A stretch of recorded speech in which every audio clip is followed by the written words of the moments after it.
गिरजा यादव जी आप जीजा जी की ओर से बहुत बड़ा पुरस्कार। चरणों में प्रणाम। आम जनता शुक्ला की आशीर्वाद की कामना गौर करेंगे बाबूजी।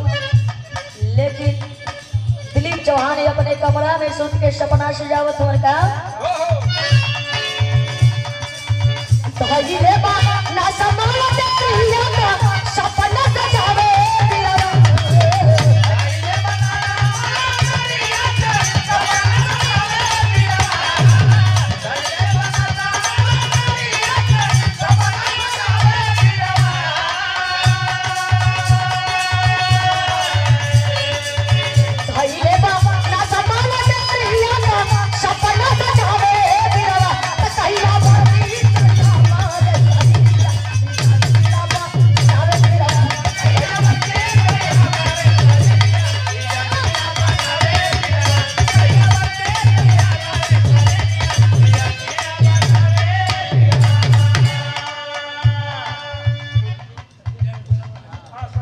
और ये आप ढोलक के बड़े अच्छे कलाकार आप हमारे बड़े भैया संजय भैया जी की ओर से सुंदर पुष्पहार और 51 का पुरस्कार बा भैया के नमस्कार प्रणाम।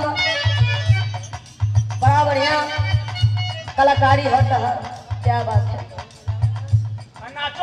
बिरहों में बजाने और नागिन में नचावल नागिन नचवावेला नचावल नचावेला हमार साल भी हम ताशार